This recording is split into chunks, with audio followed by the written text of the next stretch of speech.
20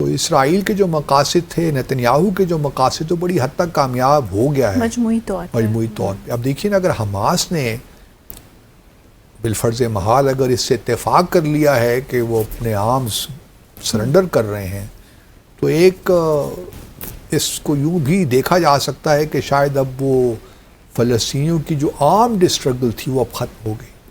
اب شاید اس کو سیاسی میدان تک ہی محدود رکھیں گے. لیکن اس کا فیوچر کیا ہونے والا ہے؟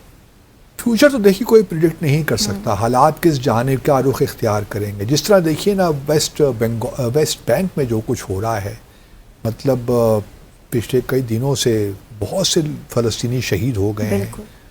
پچھلے جب سے یہ معاملات شروع ہوئے ہیں، اسرائیل نے 54 مزید آبادیوں کی ویسٹ بینک میں، مغربی کنارے میں اپروو کی ہیں. تو آپ دیکھ لیجیے، اندازہ لگائیے کہ اب جو زمین یا ٹیریٹری لینے کی جو آکوپیشن کی ایک گریڈ ہے اسرائیل کی، وہ کتنی کس حد تک ہے. تو میں ابھی بھی یہ سمجھتا ہوں کہ ابھی بہت سے مرحلے باقی ہیں وہاں تک پہنچنے کے لیے جہاں حماس اپنے آرم سرنڈر کرے گا. حماس شاید کر بھی دے اگر اسرائیل واقعی غزہ سے وڈرا کرتے ہیں اور چلو یلو لائن تک ہی آ جاتے ہیں، تو یہ نہیں کہا جا سکتا کہ یہ کوئی مستقل طور پہ حماس نے گیو اپ کر دیا یا فلسطینیوں نے یہ آپشن بالکل ختم کر دیا ہے. یہ ایک ٹیکٹیکل موو بھی ہو سکتی ہے. اور میں ہمیشہ یاد دلاتا ہوں اپنے ناظرین کو کہ ٹیکٹیکل ایڈجسٹمنٹس کرنی پڑتی ہیں. So long as you are clear about your long term objectives. اگر آپ کو یہ کلیئرٹی ہے کہ آپ نے اپنے آبجیکٹو جو ہے وہ یہ ہے کہ آپ نے اپنے حق خود ارادیت لینا ہے، فلسطین کی ریاست قائم کرنی ہے، تو اگر تھوڑا بہت آپ نے وقتی طور پہ سرنڈر کر بھی دیا، اپنے آرم سرنڈر کر بھی دیے، لیکن آپ نے کہیں یہ تو ڈکلیئر نہیں کیا کہ جی ہم آرم اسٹرگل نہیں کریں گے، یہ تو کہیں نہیں کہا نا. آرم سرنڈر کرنا for a tactical reason is possible, لیکن آرمڈ اسٹرگل کو کہنا کہ جی ہم بالکل آئندہ سے نہیں کریں گے ایک اور چیز ہے. تو اس میں فرق رکھنا چاہیے. صحیح. یہی بات جو ہے اگر دیکھیے تو کسی حد تک یہاں مطلب کشمیر بھی آ جائیے، کیونکہ صرف دیکھیے نا مسلمان، یہی دو چیزیں رہ گئی ہیں، دو ہی اسٹرگلز رہ گئی ہیں اگینسٹ فارن آکوپیشن، ایک فلسطینیوں کی اور دوسری کشمیریوں کی.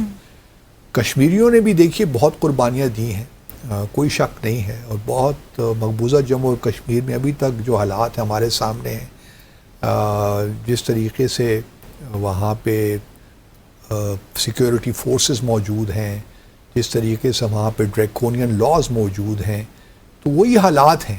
گو کہ 7 اکتوبر کے بعد 2023 7 اکتوبر کے بعد غزہ کی صورتحال میں جو کچھ ہوا وہ ہم نے دیکھا.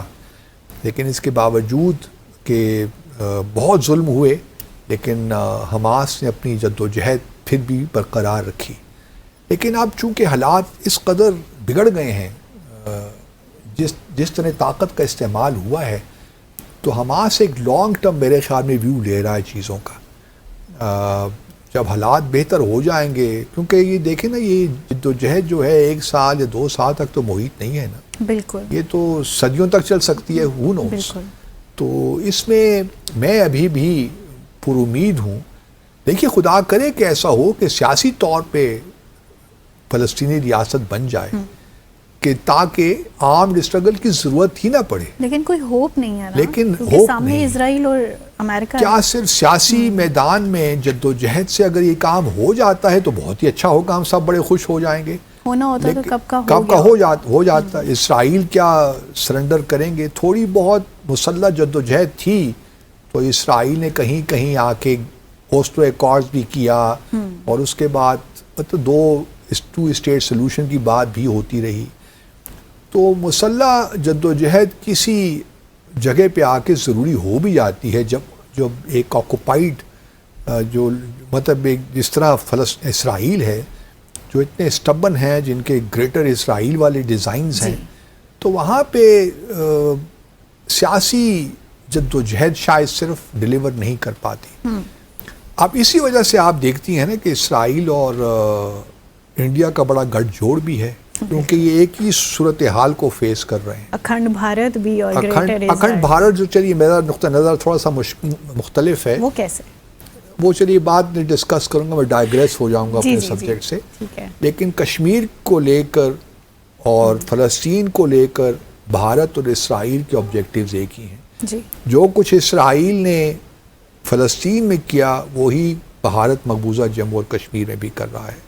جس طرح دیکھیے نا، اسرائیل نے آپ کہہ لیجئے کہ ویسٹ بینک کو اور غزہ کو الگ الگ کر دیا.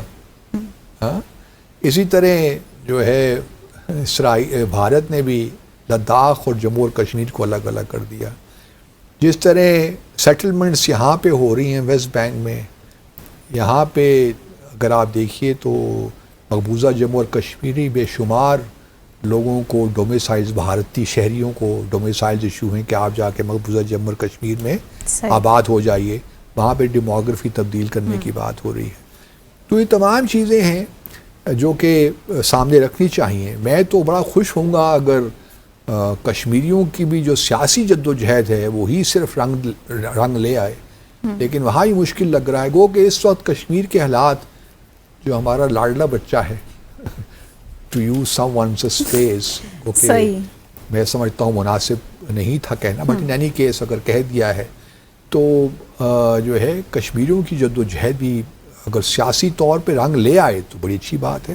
لیکن ایک بات یہاں پہ انڈر لائن کرتا چلوں کہ 9/11 کے بعد نا اسرائیل بھی اور کسی حد تک بھارت بھی، یہ ساری جو جد و جہد ہے نا، اس کو انہوں نے دہشت گردی کر کے پروجیکٹ کیا ہے. موقع مل گیا، ان کو موقع مل گیا، اور دنیا نے کہیں نہ کہیں ان کی بات کو تسلیم بھی کیا. Let's be honest about it. ہماری شاید اس طرح اور عرب دنیا کی یا پاکستان کی اس طرح کامیابی نہیں رہی کہ ہم اس کو صحیح پیرائے میں دیکھ سکیں، صحیح پرسپیکٹو میں دے سکیں. اور armed struggle according to international law is legitimate against foreign occupation.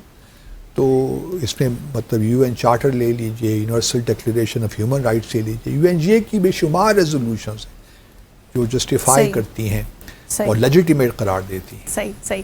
یہاں لیں گے مختصر سا وقفہ، بریک کے بعد شامل کریں گے دیگر اہم موضوعات. ہمارے ساتھ رہیں.